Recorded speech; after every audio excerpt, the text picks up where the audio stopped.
പെട്ടെന്ന് ഓർമ്മ വരും കുറുവാ സംഘത്തിന്റെ വാർത്ത. ശരിയല്ലേ? കുറുവാ സംഘത്തിന്റെ വാർത്ത നമ്മളെല്ലാവരും ശ്രദ്ധിച്ചില്ലേ? എല്ലാവരും ഏത് പണിക്കിടക്കാണെങ്കിലും കുറുവാ സംഘത്തിന്റെ വാർത്ത വരുമ്പോൾ എന്ത് ചെയ്യും? നമ്മളൊന്ന് ശ്രദ്ധിക്കുമായിരുന്നു അല്ലെ? എന്താണത്? ആലപ്പുഴയിലെ മണ്ണാഞ്ചേരി എന്ന് പറഞ്ഞ സ്ഥലത്ത് രണ്ട് ചെറുപ്പക്കാരായിട്ടുള്ള കള്ളന്മാർ അവർ ഉടുപ്പൊക്കെ ഇടാതെ എണ്ണയൊക്കെ പുരട്ടി നടന്നു പോകുന്ന ഒരു വിഷ്വൽസ് CCTV അത് കിട്ടി. ശരിയല്ലേ? ഓക്കെ.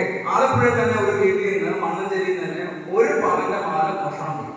രണ്ട് സംഭവങ്ങളാണ് ഉണ്ടായത്. എന്തൊക്കെയായിരുന്നു? ഒന്ന്, ഒരു പവന്റെ മാല മോഷണം പോയി. രണ്ട് ചെറുപ്പക്കാര് എണ്ണയൊക്കെ പുരട്ടി നടന്നു പോകുന്ന CCTV വിഷ്വൽസ് കാണുകയും ചെയ്തു. ശരിയല്ലേ? ഈ രണ്ട് കാര്യങ്ങളാണ് ഉണ്ടായത്. പക്ഷെ നമ്മൾ ചാനലുകളിൽ നോക്കുമ്പോൾ ഇതിങ്ങനെ ആവർത്തിച്ച്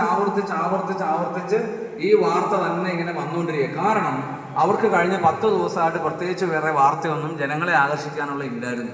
ശരിയല്ലേ? നമ്മുടെ ഇലക്ഷൻ എന്ന് പറയുന്നത് വയനാടാണ് അല്ലെങ്കിൽ പാലക്കാടാണ്. നമുക്ക് കോട്ടയംകാർക്കൊന്നും വലിയ താല്പര്യം അതിനോടില്ല. അത്രമേൽ രാഷ്ട്രീയം ഇഷ്ടപ്പെടുന്നവരെ അത് കേട്ടിട്ടുള്ളൂ.